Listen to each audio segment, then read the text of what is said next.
HCU, Hyderabad central university. So ఇక్కడ ఉన్న ఈ స్థలం అనేది నిజంగా యూనివర్సిటీకి సంబంధించిందా లేదంటే గవర్నమెంట్కి సంబంధించిందా? రేవంత్ రెడ్డి గారు ఫ్యూచర్ జనరేషన్ కోసం అక్కడ డెవలప్మెంట్ చేద్దామని చెప్పేసి చెప్తున్నారు. ఇది మంచిదా చెడ్డదా? సో దీనివల్ల మనం ఎదుర్కొనే పరిణామాలు అనేవి ఎలా ఉంటాయి? సో ప్రతిదీ కూడా ఈ వీడియోలో కొంచెం ఎక్స్ప్లెయిన్ చేసే ప్రయత్నం చేస్తాను, జాగ్రత్తగా వినండి friends. So first of all ఇక్కడ ఈ హెచ్సియు గ్రౌండ్ అనేది చాలా యూజ్ అవుద్ది హైదరాబాద్కి. ఎందుకంటే చుట్టుపక్కల మనకి జనాలు అనేవారు నివసిస్తారు. సో పెద్ద పెద్ద బిల్డింగ్లు ఉంటాయి. ఎలా మన అందరికీ తెలిసిందే, హైదరాబాద్ అనేది చాలా వేగంగా గ్రోత్ అనేది అవుతుంది. సో ఎప్పటికప్పుడు డెవలప్మెంట్ అనేది అక్కడ జరుగుతుంది. సో ఈ డెవలప్మెంట్ వల్ల ఏమవుతుందంటే మనకు తెలియకుండానే కొంత కాలుష్యం కూడా ఏర్పడుతుంది. సో ప్రపంచం మొత్తానికి అమెజాన్ అడవులు అనేవి ఊపిరితిత్తులు లాంటివి. ఎందుకంటే ఆక్సిజన్ అనేవి ఎక్కువగా సప్లై చేస్తాయి.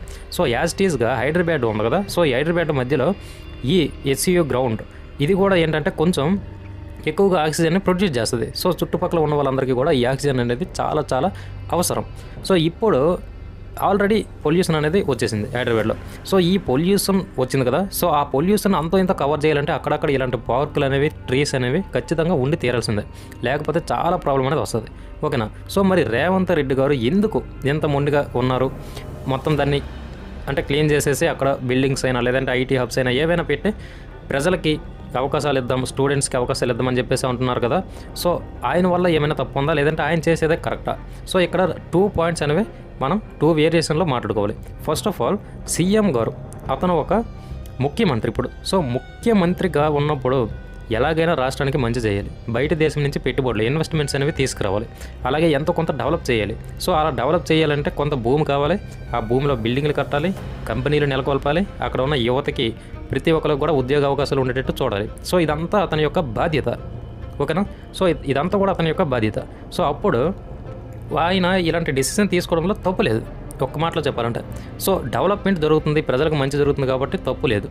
కానీ ఇక్కడ ఒక చిక్కొచ్చి పడింది. సో మొన్ననే మనం చూసాం బ్యాంకాక్, ఇలా మయన్మార్, ఇదంతా కూడా చూసారా? మొత్తం బిల్డింగ్లు అనేవి ఎలా షేక్ అవుతున్నాయి. ప్రకృతి తిరగబడితే అంత ఘోరంగా ఉంటుంది. సో మనం లాస్ట్ ఇయర్ కూడా చూసాం. లాస్ట్ ఇయర్ ఏం జరిగింది? దుబాయ్లో ఆర్టిఫిషియల్ రెయిన్ కురిపించే సమయంలో విపరీతంగా వరదలు. దుబాయ్లో అసలు వర్షాలు అనేవి, ఆ ఎడారి ప్రాంతంలో వర్షాలు కష్టం. వాళ్ళు ఆర్టిఫిషియల్గా చెట్లు, వాతావరణం ఇది ఏమీ లేక, ఎన్విరాన్మెంట్ అనేది నీట్గా లేక ఆర్టిఫిషియల్ వర్షాన్ని వాళ్ళు కురిపించుకున్నారు. సో దానితో కూడా చాలా రకాల ప్రాబ్లం అనేది వచ్చింది. సో రేపు పొద్దున్న మన హైదరాబాద్కి అయినా సరే, మన చుట్టూ ఉన్న పెద్ద పెద్ద సిటీస్కి అయినా సరే ఇలాంటి పరిస్థితి అనేది వస్తుంది, ఈ మొక్కల్ని, అడవుల్ని మనం కాపాడుకోకపోతే. సో ఇప్పుడు రేవంత్ రెడ్డి గారు ఎలాగైనా సరే టెక్నాలజీని పెంచాలి, అంటే వాళ్ళ రాష్ట్రాన్ని, తెలంగాణ రాష్ట్రాన్ని, రాష్ట్ర ప్రజల్ని ఎలాగైనా ఒక్క మెట్టు పైన ఉంచాలని చెప్పేసి వాళ్ళు ఐటీ హబ్స్ అని అవన్నీ ఇవన్నీ చేస్తుంటారు.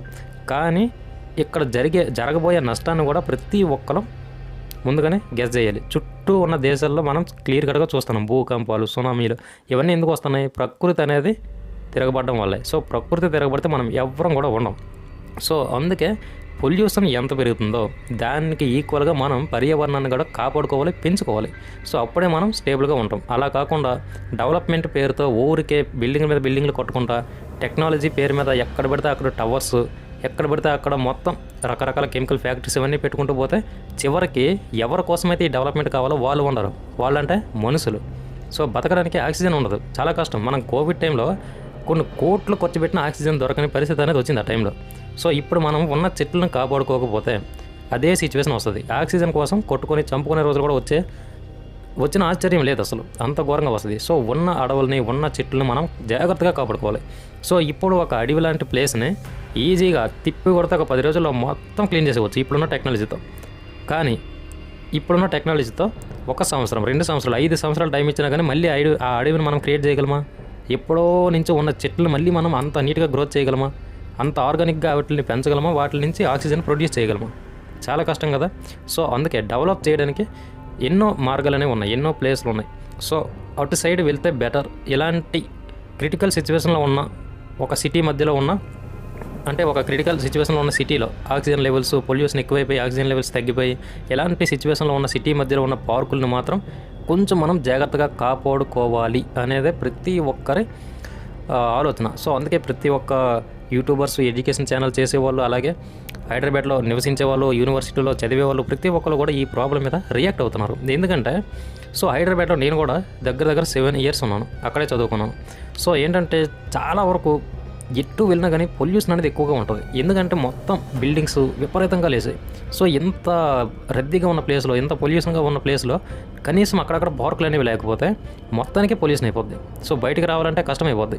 మనకి వచ్చే జీతాలు అనేవి హాస్పిటల్స్ పెట్టడానికే సరిపోతుంది, హాస్పిటల్స్కే సరిపోతాయి అవి, ఇంకా అప్పు చేయాలి బయటకు వచ్చి.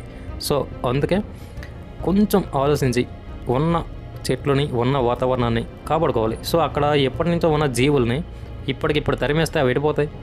ఆ ఒక వీడియో చూస్తే నిజంగా ఎవరికైనా చాలా బాధ వేస్తుంది. వీళ్ళందరూ జేసీపీలతో ఆ ప్లేస్ని నాశనం చేయడానికి వెళ్ళేటప్పుడు అవన్నీ అరిసే అరుపులు, ఆ నెమళ్ళైనా జింకలైనా అవన్నీ కూడా నిజంగా మనసు అనేది తరుకు. అవన్నీ ఇప్పుడు ఎక్కడికి వెళ్ళిపోతాయి? మన దగ్గరికి ఎవరైనా వచ్చి ఇప్పటికిప్పుడు మీ ఇల్లు ఖాళీ చేసి వెళ్ళిపోండి అని చెప్పేసి దౌర్జన్యం చేస్తే మనం తిరగబడి కొడతాం, పోటాడతాం. వాడికి ఏం తెలుసు పాపం, చంపేస్తామని చెప్పేసి కింద మీద అరుపులు, భయం ఇవన్నీ ఉంటాయి. ఎక్కడికి వెళ్తే ఏం చేస్తాయి? సో అందుకే వాటిని మనం కాపాడుకోవాలి, ప్రకృతిని మనం కాపాడుకోవాలి. ప్రకృతిని మనం కాపాడుకోకుండా ఉన్నామంటే అకాలంగా వర్షాలు పడతాయి, ఒక్కసారి వర్షాలు అసలు పడవు, లేదంటే భూకంపాలు వస్తాయి, సునామీలు వస్తాయి, రకరకాల సిచ్యువేషన్స్ అన్నీ వస్తాయి. సో ప్రకృతి కంటే ఎవరు ఎక్కువ కాదు.